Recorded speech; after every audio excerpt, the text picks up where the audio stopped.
Hey everybody, it's your favorite girl, who none other than Vocal with AJ Reese on this amazing Friday. The sun is shining, the sky is blue. I'm out here taking care of some things. I'm off today, thank God. So I got me a nice 3-day weekend, and I said, well, I'm sitting here in the car. I'm just still reading through my book, Final Famine. And you know, he considers when you are open and alert and following these steps, he considers us famine fighters. And I think it's amazing because of the simple fact that these are things that we're definitely going to need in these final and end times. We really are. And I know sometimes, you know, you may be like, well, why should she keep talking about that? Like, why? We're enjoying the moment now. Yeah, enjoy the moment, but also you need to be behind the 8 ball, making sure that you are ready and prepared for whatever. Nothing takes us off guard when it's something unexpected. I'm telling you, unexpected stuff. And if you're not ready and prepared for that thing will take you under. So I'm sitting here and he was like talking about the secret to like a never-ending pantry. And then he was like talking about, you know, and I did talk about this in my last video, and he was talking about the myth of expiration, like how a lot of times we waste so much money throwing stuff away because we look at the date and it's like, oh, it's expired, it's no more good. Actually, that's not true. And I'm gonna tell you, I remember there have been times when I had stuff that was in the cabinet that was, the date was expired, but when I went to go use it, it tastes like I just bought it. So I do believe him with that or whatever. A lot of times this stuff that we've been taught, we've never done any research. We just take stuff and we run with it. And there are just times that it's untrue. And it just have to be real. I don't care who gave it to you, your mama, your grandmama, your auntie, your own, I don't care. There are times, there are some things that we have taken on that is just simply not true. And it's something because I remember, you know, when my husband and I, we were dating and I was over his house and, you know, I was organizing his cabinets and he had a lot of stuff in there with expired stuff. And I was like, and I'm just throwing stuff out. And I'm like, why you got this stuff just sitting here? It's expired. You know, I don't know if you guys remember, it's a commercial they would play. And I can't think of the brand that they were promoting, but the aunts, I guess they were Italian, and they came into their niece's home, her and her husband's house. And she was in the kitchen. She was like, expired, it's expired. She was like, thanks, Aunt Bonnie. But I laugh when I think about that because, again, that's back to that old school teaching and myth. We just believe, oh, it's expired, we can't use it. It's done. That's not always the case. Now, I'm not saying if it's been like 20, 30 years that it may not be, because maybe. So again, you know, it's at your discretion, And he goes on and he's talking about how he grew up in the backwoods of Pennsylvania, and he was taught how to hunt. And I'm going to tell you something, a lot of the stuff that he's talking about were things that at times in my life when I was younger, I had no interest in because I wasn't exposed to this stuff. I wasn't exposed to fishing or hunting. Now, my mother, her husband, he fish. He goes fishing and all of that other stuff. I mean, I would love how to fish. I would love to be taught how to fish. Not from him, but I would love to learn how to fish or whatever. But he talks about hunting, and he said he said the percentage of people hunting has like really taken a nosedive. He said it's actually plummeted about 80%. And he said that's so unfortunate because it's nothing better than learning how to go hunt and go. And he said hunting and actually catching, you know, your food is just the first part of it. He said, but actually having to gut and clean that sucker out he said, it's not a pretty sight. It's not. He said, it's not pretty. It's very ugly. It's very nasty. He said, but it's a must. It's a necessity. And then after that, then he talks about how you have to go and then quarter it, meaning cut the meat up into different chunks, because you know you're not going to serve the whole deer at one setting. No, you catch it, you clean it, you cut it up, and you store it. And whatever you're going to use now, you fix. And whatever you're not, you save it for another time. So, you know, I just think about that a lot. I just, like, the more I'm reading this book, the more it's like, I'm just like, wow, you know. He said most of us, we're so used to just going into the store and it's already neatly and pretty packaged. And it's true. It's true. There are times literally, like, I could tell it was so fresh that it was just packaged or whatever. And I would see, like, still like blood dripping from the meat or whatever. And I used to be like, oh. But I mean, but like he said, we're getting down to the wire where, guess what?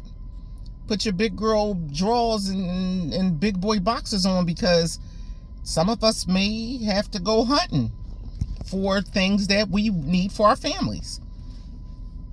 So, you know, I just think it's good to be able to have these things, these skills under your belt, and get with people, even if we don't know how to do it, get with people who do and are willing to teach us. And guess what? Some may charge you to teach you, and that's okay. We pay for anything else that we want, anything else. So don't start the whole, like, don't start the whole, well, that costs too much. And know that you didn't think, buying, all them heap of clothes for the summer was too much. You didn't think that, we need food just as much as we need clothing. So again, do you want your family to be fully taken care of and never even having a clue of what starving looks like?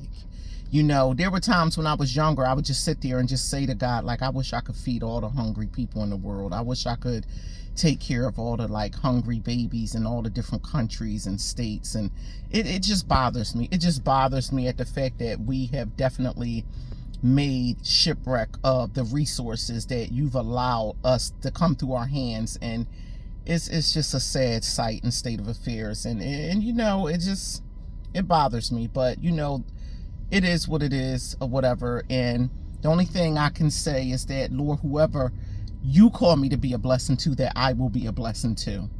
So as I take care of God's people, God will take care of mine. Meaning who? My children, my grandchildren, my husband, my mother, and them. So, it says, thanks to our fragile supply chain, along with China's greedy land grab, the prices of our staple foods are creeping up. And it really is. They're even talking about, I like laughing. I know y'all hear me mention them every now and again. The guy, Darren Fleet, he be on Instagram. And he the one that be like, it behooves me. But, he was talking about, the Dollar Tree and how, it's not just $1. And it's not. It's $1.25. And you can definitely tell.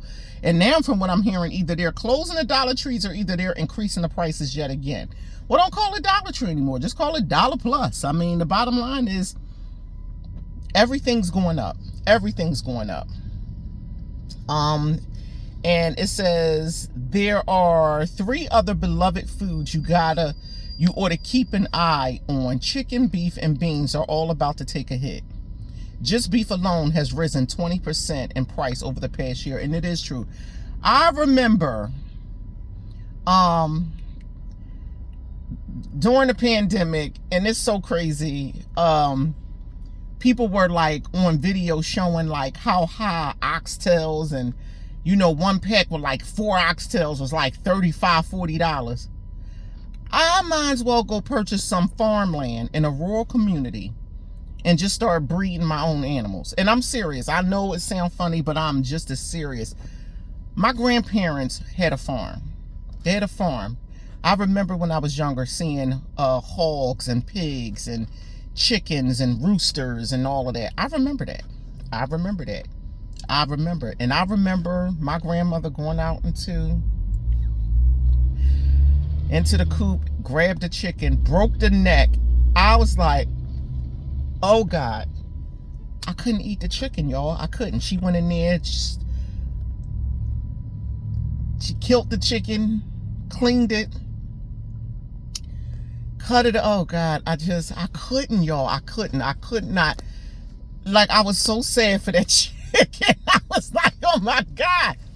But she was a real one. Like, she just went in there and snatched that joker up by the neck. Like, get over here, crack. and brought it in the house, slammed it, cut the neck, cut that head right on off, cut the feet off, and just started tearing all the feathers off and clear. I'm like, okay. And it was freshly fried, cleaned, seasoned chicken that night. But I'm going to tell you, y'all, your girl just couldn't bring herself together. I don't know what I had that night. I'd probably much of nothing, because you know back then they ain't play that. You wasn't wasting no food. And if you wasn't eating what was put on your plate, you're not eating at all. It's kind of harsh though, but it's true. It's true. So it says, now as you may know, beef and chicken are common go-tos for protein, and beans are a valuable source of protein for those who prefer plant-based sources. But in the face of upcoming food crisis, these items are about to become more precious than gold. That's why I say stock up and preserve these three staples now before the prices skyrocket out of control. And that is so true. It is really going to skyrocket. Unbelievably so. Unbelievably so. And some people are like, well, I don't eat that kind of beans. I don't eat this. I remember when I didn't eat vegetables at all. I couldn't stand eating vegetables. And every week, every other day we have, I was like, oh my God, lady, like, please. But now I have such an appreciation. You know, it's something how you evolve mentally. You know, you start to see things different. So, you know,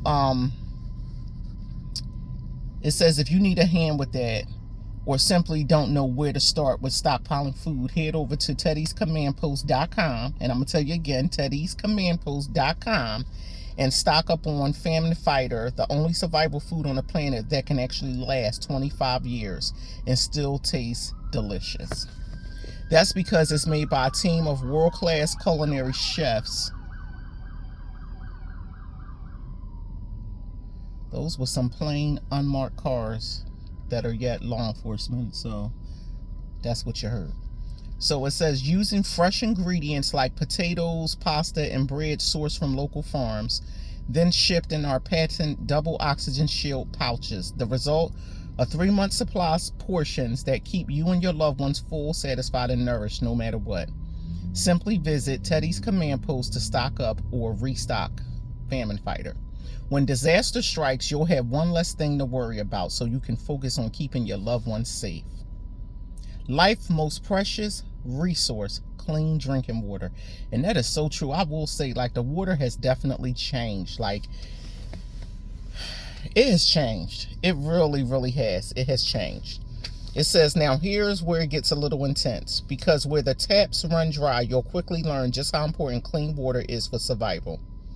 Friend, we're talking about the very lifeblood that keeps us going. According to the U.S. Geological Survey, the average American family uses around 300 gallons of water per day. That's a whole lot of water. He has a whole lot of H2O. But during a famine, water sources can dwindle. We know that to be true. We definitely know that to be true. It says why. Picture this. The food supply runs out, and within months, maybe even weeks, a deafening silence takes over the bustling water treatment plant across the U.S. Think about it. If millions died during a famine, who's left to run these life-sustaining facilities? The fresh-faced youngsters barely out of school. This new generation may be tech-savvy and quick to pick up a TikTok dance, but most have never even changed a flat tire, let alone run a complex water treatment plant. You catch my drift? According to the report from the Water Environment Federation, it takes a minimum of 4,000 hours of on-the-job training for a new operator to run a water treatment plant effectively. 4,000 hours, y'all. That's 4,000 hours we simply won't have when the famine hits. We'll be lucky to have a few months. Imagine a world where there ain't no one to manage our sewer. Oh, God. Our sewage systems. No one to ensure our water safe to drink. We'd be catapulted back to a time before indoor plumbing, where waterborne diseases ran rampant. It's a grim picture, but it's a reality we must be prepared to face. So securing this precious resource becomes our top priority. Your life and the lives of your loved ones depends on it. Because when the final famine hit, it won't just be our bellies that are empty. Our faucets could be too.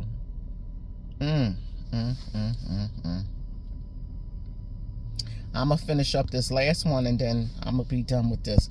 But I hope this is helping you guys. I really, really hope this is giving you guys some food for thought. Even if you don't act on it right now, but I'd rather you do sooner than later. It says, don't underestimate water storage. You'll want to store at least a 2-week supply of water for each person in your household. That means 1 gallon of water per person per day. Trust me, you don't want to be caught off guard when the first signs of dehydration kicks in, like dizziness, confusion, and fatigue. It's better to have too much water than too little. Purification power. Learn how to purify water using filters, boiling, or chemical treatments. Knowledge is power, and knowing how to make your water safe to drink can be the difference between life and death, and it is so true. So keep this in mind. A good water filter can remove most contaminants. Boiling kills bacteria and viruses. And chemical treatments like iodine or chlorine can make water safe in a pinch. Tapping into secret sources. In a crisis, you got to be resourceful. And when all else fails, you can collect water from rain, dew, or even the condensation from your home's air conditioner unit. Heck, even wringing out a wet towel can give you a few precious drops. Remember to always purify the water you collect, no matter where it comes from. Now, speaking of purifying water, I got a handy filtering trick that can help you turn that muddy puddle into a crystal clear lifeline, ready for boiling or other purification methods. Teddy's Toolbox. What you'll need is a bucket, a garden hose, a ceramic water filter. Here's how it works. Step 1. Better yet, I'm going to stop there. But again, and I'm going to pick this back up. I'm going to pick this back up in the next video or whatever, because the bottom line is we definitely need to know these things. We really, really do. Our entire life depends on it. It really does. It depends on it. We can go without food for days, but we can't go without water for days. I think about 3 days without water. And after that, it's a wrap. So, no, we need to be able to have that or whatever. So, I like I said again, I really hope, I want you to get it. That's why I want to get it. I want anybody who's willing to do it to get it. So we're not stuck in a pinch. That's not a good feeling. I done been there with a lot of things in my life. And I vowed as I got older, no. We're doing things differently. So love you. God bless you guys. It is your favorite girl. This video will be released when? When will this be released? This video will be released on Tuesday. This upcoming Tuesday at midnight. Well, Monday night, midnight, Tuesday early, breaking dawn, morning. You know what I mean. Don't forget to click like, share, and subscribe. And guess what? Give me a thumbs up. Keep my algorithm going. Do that for me. Do that for me. Do that for me. Don't just view it. You ain't got to comment if you don't want to, but click that thumbs up. Give me that thumbs up. Love you guys. God bless you. And I will talk with you soon. Peace.